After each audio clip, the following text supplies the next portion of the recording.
Hi friends, स्वागत है आप सभी का एग्ज़ाम सेंटर देवघर में। तो आज के फिर एक नए वीडियो में देखने वाले हैं। चैप्टर नंबर 3 को कवर करवाएंगे। पिछले 2 चैप्टर को कवर करवा चुके हैं, जल और भोजन को कवर करवा चुके हैं। तो आज फिर एक नए चैप्टर देखेंगे, चैप्टर नंबर 3 को देखेंगे।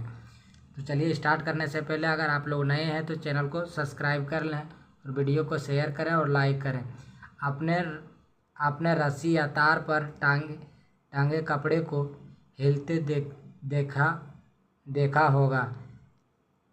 चलते हुए पंखे के नीचे किताबों के पन्ने को फड़फड़ाते हुए देखे होंगे। आपने पेड़ों की पत्तियों को भी हिलते हुए देखे होंगे। क्या आप जानते हैं कि ऐसा किसके कारण होता है?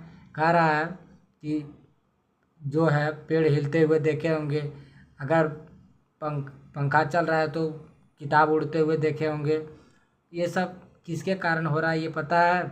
ये सभी कार्य गतिशील वायु की सहायता से होते हैं। ये सभी कार्य जो होते हैं ये वायु की सहायता से ही होते हैं, संभव हो पाते हैं। इस गतिशील वायु को ही हवा कहा जाता है। इस गतिशील वायु को ही क्या कहा जाता है? हवा। हवा के ही कारण सभी चीज़ उड़ते हैं, कपड़े सूखने का काम होता है और किताब उताब जो फड़फड़ाते रहते हैं किसके कारण होते हैं? सब हवा के कारण होते हैं। आगे देखेंगे, आप लोग देख पा रहे होंगे यहाँ पे फिगर दिया हुआ किताब यहाँ पे उड़ने का कारण पंखा चलने पर किताब के पन्ने पर वायु का प्रभाव। कह रहा पंखा जब चल रहा है तो ये पंखा किताबें क्या हो रहा है? उड़ रहा है इधर से उधर पन्ने। तो ये क्या हो रहा है? तो हवा के ही कारण संभव हो पा रहे हैं। नहीं तो अगर बंद कमरे है, अगर हवा प्रवेश नहीं हो रहा है तो इसमें किताब उड़ने की संभावना बिल्कुल नहीं रहता है। आगे देखेंगे, वायु हमारे जीवन के लिए सहज बनाती है। वायु कह रहा हमारे जीवन के लिए क्या बनाती है? तो सहज यानी आसान बनाती है जीने के लिए। वहीं दूसरी ओर यह हमें हानि भी पहुंचाता है।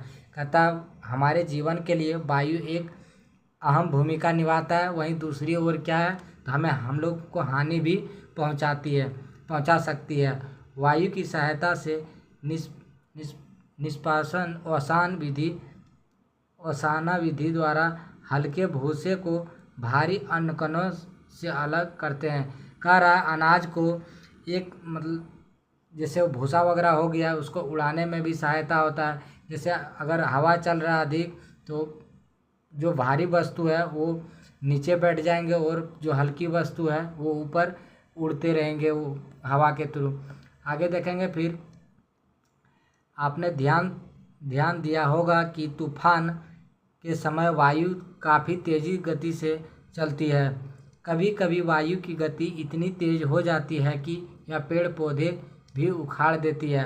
कह रहा है तूफान को देखे होंगे, इतना तेज़ चलने लगता है जिससे पेड़ पौधे गिरने लगते हैं और नुकसान होने लगते हैं। इसीलिए इसे कभी यहाँ पे लिखा हुआ है कि नुकसान भी वायु से हो सकता है।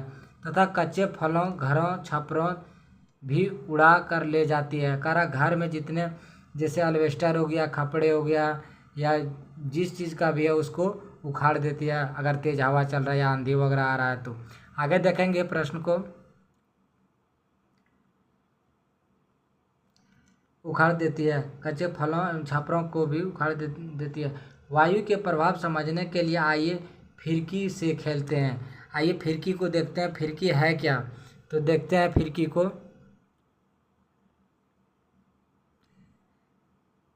यहाँ पे फिरकी के बारे में समझाया गया है क्रियाकलाप 1 में। और देख पा रहेंगे फिरकी को खोलिए। ये आपका फिरकी है, देख पा रहेंगे फिरकी का फिगर है यहाँ पे वायु में उड़ रहा है फिरकी। ये आप लोग बच्चे में कभी ट्राई किए होंगे। हवा में जाने के बाद ये क्या होता है? घूमने लगते हैं धीरे धीरे बाहर। आगे देखेंगे, फिरकी एक खिलौना। फिरकी एक तरह का क्या है? खिलौना ही है। और वायु में अगर जाएंगे तो ये घूमने लगेंगे, लेकिन अगर वही बंद कमरे में रहेंगे तो ये घूमेंगे नहीं घूमेंगे। आगे देखेंगे प्रश्न को,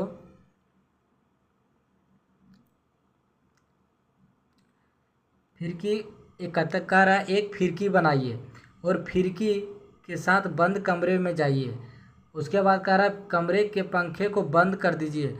कहता कमरे में जाना है और कमरे के पंखे को बंद कर देना है। क्या खिड़की की पत्तियां घूमती है? आप लोग ट्राई करेंगे कभी या कीजिएगा कभी कि ये खिड़की बना के और बंद कमरे में जाना है, पंखा चलना नहीं चाहिए। क्या आप लोग ट्राई करके आप बताएंगे कमेंट में कि पंखे घूम रहे हैं या नहीं घूम रहे हैं, या खिड़की घूम रहे? पंखे नहीं घूमना चाहिए, पंखे को बंद करना चाहिए। और खिड़की घूम रहे हैं या नहीं घूम रहे हैं, कमेंट करेंगे आप लोग। अब कमरे का पंखा चला दीजिए या खिड़की का डंडा पकड़कर खुले मैदान में जाइए। कह रहा है वहाँ से निकलना, पंखा को चला देना है या खुले मैदान में जाना है। फिर खिड़की को आगे पीछे करने से क्या होता है? यहाँ पे दिया हुआ खिड़की को आगे पीछे करने से क्या होता है? क्या खिड़की घूमती है? खिड़की को घूमने के लिए कौन कौन मदद करता है? आगे देखते हैं कौन कौन से मदद करता है। खिड़की को घूमने में कौन कौन मदद करता है? इस क्रियाकलाप से पता चलता है कि हमारे चारों तरफ वायु जो खिड़की को घुमाती है। इससे ये पता चलता है कि वायु जो है खिड़की को चारों तरफ घुमाती है। वायु के बिना ये घूम नहीं सकती है। वायु हर जगह उपस्थित है। यहाँ पे लिखा है वायु हर जगह उपस्थित है। आगे देखते हैं, क्या आप जानते हैं कि वायु हर जगह उपस्थित है? हाँ, आइए इसे क्रियाकलाप द्वारा समझने की कोशिश करते हैं। कहता आइए क्रियाकलाप द्वारा समझने की कोशिश करते हैं कि वायु क्यों हर जगह उपस्थित है और कैसे है। आइए समझते हैं। तो यहाँ फिगर के द्वारा समझाया गया है। यहाँ पे क्रियाकलाप 2 में देख पा रहे हैं आप लोग, दो बोतल लिया हुआ है और एक टेढ़ा किया हुआ है और एक सीधा है बोतल। देख पा रहे हैं ये टेढ़ा बोतल है और एक सीधा बोतल है। कह रहा है वायु हर जगह है। वायु क्या है? हर जगह है। कहता कांच की एक बोतल लीजिए। कांच का एक बोतल लेना है। ये सब आप लोग भी ट्राई करेंगे और इसे उल्टा करके अब बोतल के खुले मुख को पानी से भरी एक बाल्टी या टब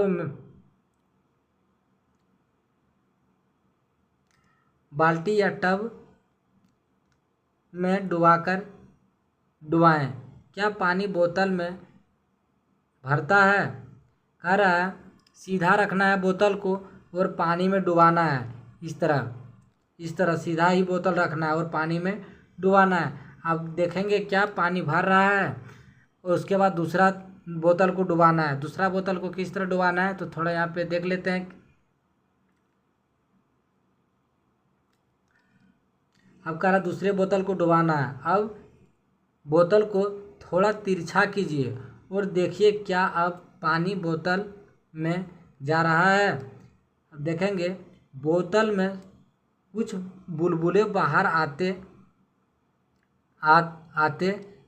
रहे हैं।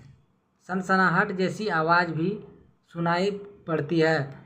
बोतल के अंदर क्या था और बुलबुले के रूप में बाहर क्या निकला?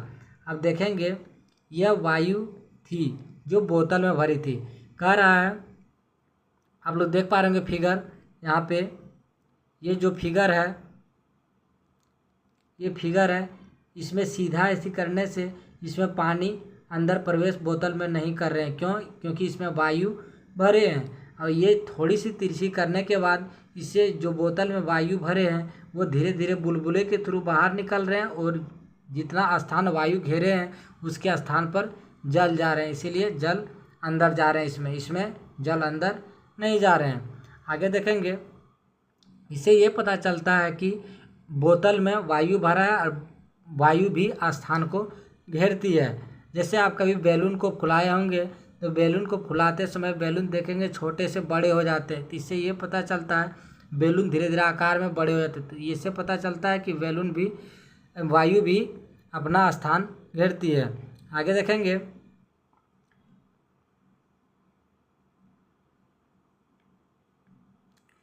इससे पता चलता है कि बोतल खाली नहीं थी बल्कि उसमें वायु भरी थी। यहाँ साफ साफ लिखा हुआ है कि बोतल खाली नहीं थी, उसमें वायु भरी थी। आप देखते हैं कि जब बोतलें उल्टी स्थिति में थी तो पानी की बोतल के अंदर नहीं जा रही थी। कह रहा अगर बोतल सीधा रहा स्ट्रेट टब में था तो इधर इसमें पानी नहीं जा रहा था, लेकिन वही टब को थोड़ा सा टेढ़ा करने के बाद बोतल के अंदर तो वायु धीरे धीरे निकलने लगा है इससे, और जल बोतल के अंदर जाने लगा है। कह क्योंकि वायु को निकलने के लिए कोई जगह खाली नहीं था। कह ये जो बोतल इसमें सीधा था तो ये पानी में ही डूबा हुआ था इसका मुंह, इसके कारण वह वायु को निकलने के लिए कोई रिक्त स्थान नहीं होने के कारण इसमें पानी अंदर प्रवेश नहीं कर रहे थे। वही थोड़ा सा तिरछा करने के बाद वायु को निकलने के लिए स्थान होगा, इसीलिए जल अंदर बोतल के अंदर जाने लगे थे। अब देखें, परंतु जब बोतल को तिरछी करते हैं तो वायु बुलबुले के रूप में बोतल से बाहर निकलती है। वायु निकलने से बोतल का जो भाग खाली होता है उस भाग से पानी भर जाता है। कह जो भाग तिरछी करने के बाद कुछ भाग बोतल के अंदर, आप लोग भी ट्राई करेंगे, ये जो भाग खाली है उससे पानी भरने लगते हैं। आगे देखेंगे प्रश्न को।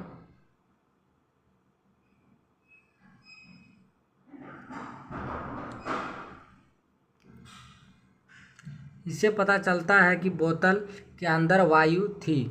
क्रियाकलाप से यह पता चलता है कि वायु स्थान घेरती है। इससे यह साफ साफ पता चला है कि वायु भी स्थान घेरती है। याद रखेंगे आप लोग बच्चे, वायु स्थान घेरती है। जब गुब्बारे फुलाते हैं तो उनके आकार में परिवर्तन आता है। आकार में क्यों परिवर्तन आता है? जैसे गुब्बारा छोटा है, इसमें वायु भरने से ये गुब्बारा धीरे धीरे धीरे धीरे धीरे फूलने लगते हैं। तो ये कारण है, क्योंकि पहले स्थान तो इतना ले रहे थे लेकिन अब स्थान कितना ले रहे हैं? इतने, इसलिए वायु भी स्थान घेरती है। आगे देखेंगे, इससे यह पता चला है कि वायु स्थान घेरती है, यह हमारे चारों ओर उपस्थित है। वायु भी हमारे चारों ओर उपस्थित है, जिसे क्या कहा जाता है? वायुमंडल कहते हैं। वायु का कोई रंग नहीं होता है, वायु का कोई रंग नहीं होता है। आप वायु के आर पार देख सकते हैं, आप वायु के आर पार भी देख सकते हैं। वायु का कोई रंग नहीं होता है, अतः वायु पारदर्शी होते हैं। वायु क्या होते हैं? पारदर्शी, यानी पारदर्शी मतलब इधर से उधर भी देख सकते हैं, उसे पारदर्शी कहा जाता है। इस पार से ऊपर उस पार। आगे देखेंगे प्रश्न को।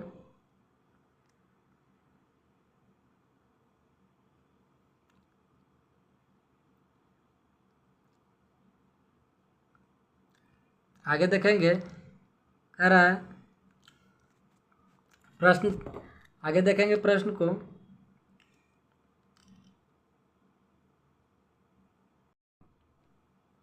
कह रहा वायु किन किन चीज़ों से बनी है? वायु जो है किन किन चीज़ों से बनी है? 18वीं शताब्दी तक लोग सोचते कि वायु केवल एक ही पदार्थों से बनी है। 18वीं शताब्दी तक लोग ये सोचते रहे कि वायु केवल एक ही पदार्थ से बनी है, परंतु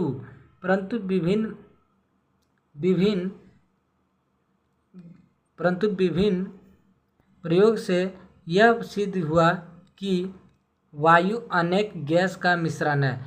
विभिन्न प्रयोगों से यह सिद्ध हो गया कि वायु अनेक गैसों का मिश्रण है। आइए इस मिश्रण को अवयवों के बारे में जानते हैं। वायु भी अनेक गैसों का मिश्रण है, जैसे कार्बन डाइऑक्साइड है, ऑक्सीजन है, नाइट्रोजन है, ये सब अनेक गैसों का मिश्रण है। आगे देखेंगे,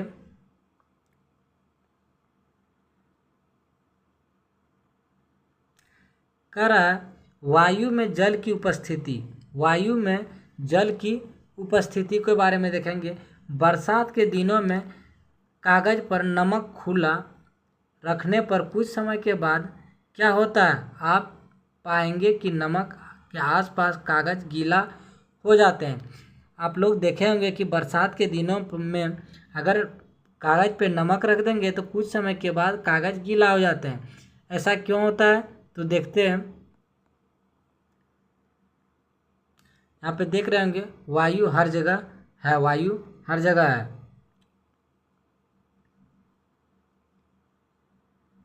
यहाँ पे दिया हुआ ऐसा इसलिए होते हैं, कागज को गीला करने के लिए पानी कहाँ से आया। कहता जो नमक रखे हैं कागज़ पे वो गीला हो गया है, तो उसमें गीला होने से पानी कहाँ से आया नमक में, तो पानी नमक से निकला नहीं, पानी वायु से आया जो जलवाष्प के रूप में उपस्थित होते हैं। कह रहा है कि जो पानी जो नमक में आया कहाँ से आया, तो वायु से ही आया, क्योंकि वायु जलवाष्प के रूप में उसमें उपस्थित रहते हैं, वायु में भी जल रहते हैं जलवाष्प के रूप में, इसीलिए वह कागज़ गीला हो गया।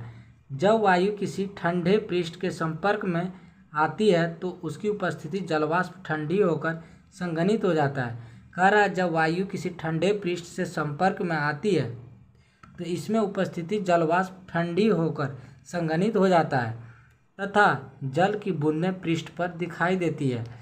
आप लोग को कांच के बारे में, ग्लास के बारे में पिछले चैप्टर में समझाए थे, क्योंकि वायु जिसके अगर ठंडी गिलास में अगर बर्फ़ रखते हैं, गिलास में अगर बर्फ़ रख देते हैं तो और हवा के संपर्क में वो दिख रहे हैं तो बूंदा बूंदी निकलने लगते हैं, या फिर ठंडा पानी रखने के बाद भी वो धीरे धीरे निकलने लगते हैं पानी बूंद के रूप में गिलास के बाहर, तो वो वायु संपर्क में वो ठंडा हो जाते हैं। आगे देखेंगे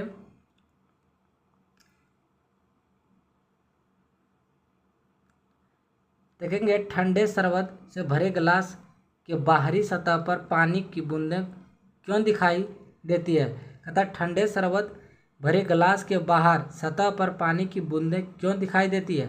हम पिछले चैप्टर में बताए थे कि गिलास के अंदर अगर ठंडी जल रखा हुआ है या बर्फ़ रखा हुआ है तो उसके बाहर की ओर कुछ कुछ पानी की बूंदें निकलने लगता है। इसलिए होता है कि वायु के संपर्क में आने के बाद ठंडी हो जाती है, जिसके कारण वह निकलने लगता है, पानी के बूंद निकलने लगते हैं। बरसात के दिनों में नमकदानी से भी नमक आसानी से क्यों नहीं निकलता है। अगर आप बरसात के दिनों में जो नमक रखें किसी भी डिब्बा या नमकदानी में तो उसे भी आसानी तरह नहीं निकलते हैं। ऐसा क्यों होता है, तो ऐसा इसलिए होता है क्योंकि वो हवा के थ्रू उसमें संपर्क में आने के कारण वह गीला हो जाता है, और गीला होने के कारण वह आसानी से नहीं निकलते हैं। वायु में ऑक्सीजन की उपस्थिति, तो आगे देखेंगे क्रियाकलाप 3 को। आगे देखते हैं वायु क्रियाकलाप शिक्षक द्वारा किया जाएगा। ये क्रियाकलाप जो है शिक्षक के द्वारा किया जाएगा। आगे देखते हैं क्या दिया हुआ है। करा मोमबत्ती को ऑक्सीजन के बिना नहीं जल सकता है। करा जो मोमबत्ती जो जल रहा है बिना ऑक्सीजन के नहीं जल रहा है। देख पा रहे हैं आप लोग, इसमें एक गिलास के अंदर मोमबत्ती रखा हुआ है, ये जल नहीं रहे हैं, इसके अंदर भी रखा हुआ है, ये भी नहीं जल रहे हैं, लेकिन ये खुला है तो ये जल रहे हैं। तो इससे ये पता चलता है कि बिना ऑक्सीजन के कोई भी चीज़ भी नहीं जल सकते हैं। आगे देखते हैं जलने के लिए ऑक्सीजन की आवश्यकता होती है। आगे देखते हैं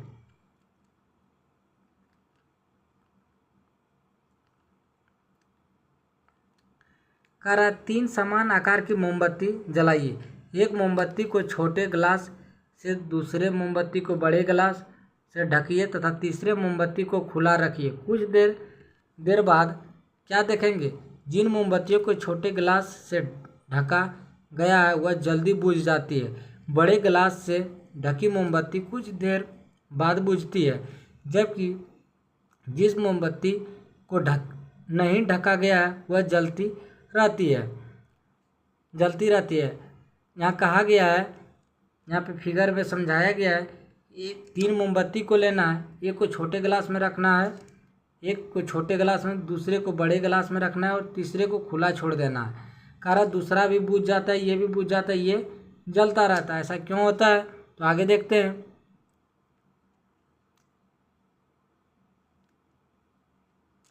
आइए हम जानने की ऐसा क्यों होता है। जलने की क्रिया केवल ऑक्सीजन की उपस्थिति में ही संभव है। अतः जो मोमबत्ती जल रहा है बिना ऑक्सीजन का कोई भी चीज़ जलना असंभव है, मतलब संभव नहीं है। अगर ऑक्सीजन जहाँ पे नहीं है वहाँ पे जलना जलेगा कोई भी चीज़ नहीं। आगे देखेंगे, वायु में अवयव ऑक्सीजन है। प्रयोग में लाए गए गिलास में वायु एक सीमित मात्रा में ही थी। प्रयोग में लाए गए गिलास में वायु एक सीमित मात्रा में ही थी। कारण जो गिलास जो ढका गया था उसमें कुछ सीमित मात्रा में ही ऑक्सीजन थी, जिससे कुछ समय तक जलने के बाद वह अपने आप बुझ जाती है। जब यह ऑक्सीजन जलती हुई मोमबत्ती के द्वारा उपयोग कर ली गई तो मोमबत्ती अधिक समय तक नहीं जल पाई और बुझ गई। कारण जब तक वो ऑक्सीजन रहा उसमें तब तक मोमबत्ती जला, उसके बाद ख़त्म होने के बाद मोमबत्ती कुछ समय के बाद तुरंत बुझ गई। दूसरी मोमबत्ती को अधिक ऑक्सीजन मिली, इसलिए वह ज़्यादा देर तक जलती रही, जबकि तीसरी मोमबत्ती को खुली वायु में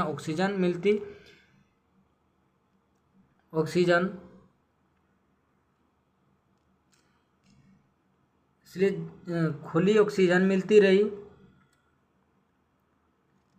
मोमबत्ती को उपयोग कर ली गई, मोमबत्ती अधिक समय तक नहीं जल पाई, बुझ गई। दूसरी मोमबत्ती को अधिक ऑक्सीजन मिली, इसलिए ज़्यादा देर तक जलती रही, जबकि तीसरी मोमबत्ती को खुली वायु में ऑक्सीजन मिलती रही, अतः वह अंत तक जलती रही। कारण जितना ऑक्सीजन मिला है, छोटा गिलास को ढकने के बाद थोड़ा सा ऑक्सीजन मिला, इसलिए कुछ ही समय तक जला। फिर बड़ा गिलास जो था उसमें थोड़ा ज़्यादा ऑक्सीजन मिलने के बाद थोड़ा ज़्यादा समय तक चला। और ये मोमबत्ती जो है यहाँ पे देख पा रहे होंगे, ये खुली ऑक्सीजन में है, तो ये इसको पूरी तरह से ऑक्सीजन मिल पा रहे हैं, इसलिए ये जल रहे हैं, ये हमेशा तक जलते रहे हैं। आगे देखेंगे, वायु में नाइट्रोजन गैस है, इसको देखेंगे।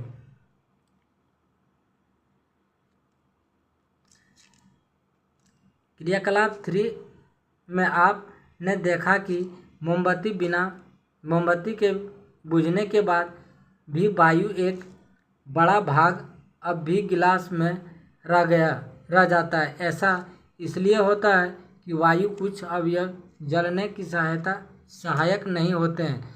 वायु का सबसे बड़ा भाग मोमबत्ती के जलने का उपयोग नहीं हुआ, वह नाइट्रोजन है। नाइट्रोजन ऑक्सीजन की अपेक्षा वायु में अधिक मात्रा में होते हैं और यह वायु का लगभग 4/5 भाग होती है। पृथ्वी पर नाइट्रोजन सबसे अधिक मात्रा में है और ये 78% है। याद रखेंगे बच्चे, कितने परसेंट है? 78% नाइट्रोजन है, लगभग 21% ऑक्सीजन है।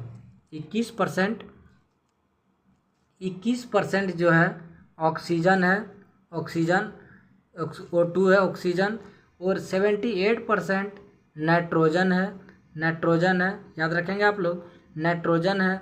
और अन्य गैस जो है जैसे कार्बन डाइऑक्साइड, ये 1% में आते हैं। याद रखेंगे, 1% में बहुत सारे गैस, आर्गन, कार्बन डाइऑक्साइड वगैरह सब मिला के 1% आते हैं। सबसे अधिक मात्रा जो होते हैं नाइट्रोजन के होते हैं, 78% घेरते हैं, और ऑक्सीजन 21% होते हैं। याद रखेंगे आप लोग। आगे देखते हैं, आज के वीडियो में यहीं तक रहने दीजिए। अगर वीडियो अच्छा लगे तो लाइक करें और शेयर करें, और नए हैं तो सब्सक्राइब करें। थैंक यू, मिलते हैं अगले वीडियो में। धन्यवाद।